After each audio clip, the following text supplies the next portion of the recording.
5 ways to stop dying in Realm of the Mad God. Number 1. Learn your shot patterns. It's no secret that dungeons have certain shot patterns, and learning these shot patterns are very difficult, but nothing in this game is meant to be easy, remember this. Doing the dungeon over and over again is the only real method you will truly learn how to do that dungeon without really dying. Now, you could always watch gameplay of someone doing the dungeon, but is that really the way you want to play and improve? Just keep trying over and over again, and if it takes you a week, so be it. It take you a week. But there's no shortcuts to perfection.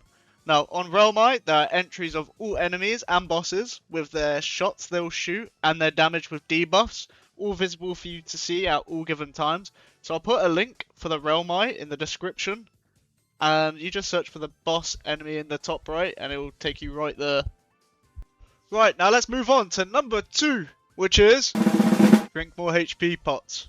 As surprising as it sounds, how many deaths can you remember in the last year where you thought you were safe, and BAM! You are dead.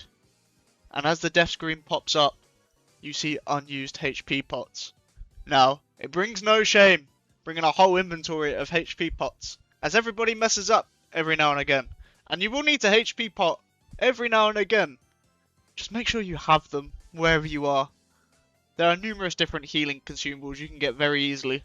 There isn't really much excuse not to bring them, and it's an easy way to stay alive.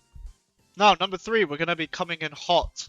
Just Nexus. Remember, my young Padawan, your character is infinitely worth more loot than anything in this game. Do not get greedy and regret it later. Now, we're all guilty of this. We all think we're the next, modal or someone crazy at the game. And we think we can find a little cheeky way to survive, but listen here. You are not modal. You need to Nexus more. Think about the time you waste dying instead of Nexusing. Imagine the amount of time it would take for you to remax another character after just losing it.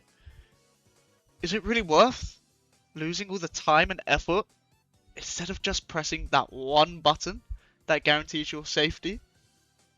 Just think about it more. Let's move on to number 4, and that is get yourself an upgraded amulet. The amulet has an inbuilt ability where if you take damage under a certain percentage of your total HP, you gain invulnerability for a short amount of time, meaning you can either spam your HP pots or you can Nexus. Now, sadly, you can still die if you take too much damage wearing the amulet. You are not invincible, you are not him. You're just less likely to die, sadly, and once it procs, make sure you have a backup ring. Very key. The amulet by itself isn't very strong, and having that crown, lean crown swap out or any other ring is so worth it. Now, for newer players, this is how you obtain your upgraded amulet. You're going to go into the cemetery, get yourself an amulet for first and third boss. Then you're going to hop into Spectral Penitentiary, get your vial. Then you're going to go into the forge and create the item. Now, you should realistically only be going for Legendary or Divine Amulet, unless you're using it as a swap out ring. It's not really worth getting all the time and effort to get the vial just for a 0 slot. Now, last but not least, solo the dungeons you are doing.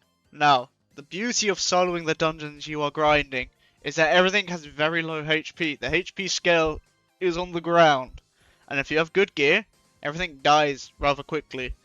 If your only issue that the boss fight is taking too long, or you're getting griefed by another player intentionally or unintentionally, your best solution to survive more, run solos.